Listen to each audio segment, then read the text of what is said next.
Hello student, okay. તો આપણે એક ટોપિક એવો જોઈએ છે કે બે સમાંતર પ્લેટ છે, તો કોઈ પણ એક પ્લેટની ડાબી તરફ અને જમણી તરફ બંને તરફ વિદ્યુતભાર વહેંચાયેલ હોય છે. તો કેવી રીતે એ વિદ્યુતભારની વહેંચણી છે ને આ રીતે થાય છે. જો કે ભાઈ વાહક પ્લેટો પર વિદ્યુતભારની વહેંચણી. ધારો કે બે સમાંતર વાહક પ્લેટ આપણે લઈએ છીએ. બે સમાંતર શું કરે છે? વાહક પ્લેટ લઈએ. વાહક હોવાના કારણે દરેક પ્લેટને બે સપાટીઓ અને ડાબી અને જમણી સપાટી હોય. તંત્ર પર વિદ્યુતભારની વહેંચણી નીચેના બે નિયમ આધારે થાય.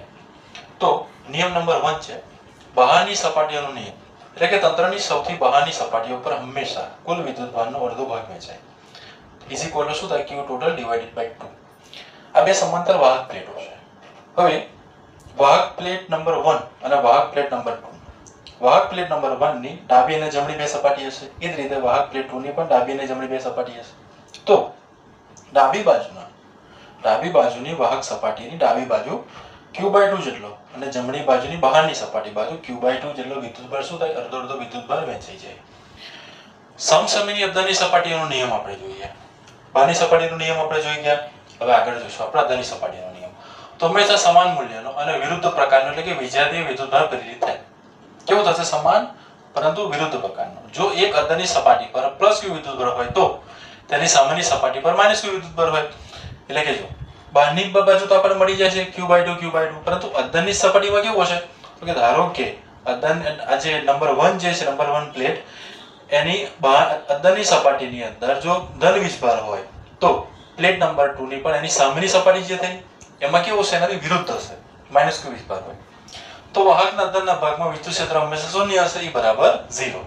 એક પ્રશ્ન આપણે જોઈએ. પ્રશ્ન આ રીતે છે કે બે સમાંતર વાહક પ્લેટો A અને B પર અનુક્રમે +Q અને +3Q વિદ્યુતભાર આપીને નજીક મૂકવામાં આવે છે. તો ચારેય સપાટી પર વિદ્યુતભારની વહેંચણી કેવી રીતે થાય? તો જો સૌપ્રથમ નિયમ નંબર 1 આપણે વાપરીએ. કુલ વિદ્યુતભાર કેટલો છે? તો કે કુલ વિદ્યુતભાર ગણો તો +Q +3Q, તો Q વિદ્યુતભાર થશે આપણો ટોટલ +4Q જેટલો થાય. ઓકે.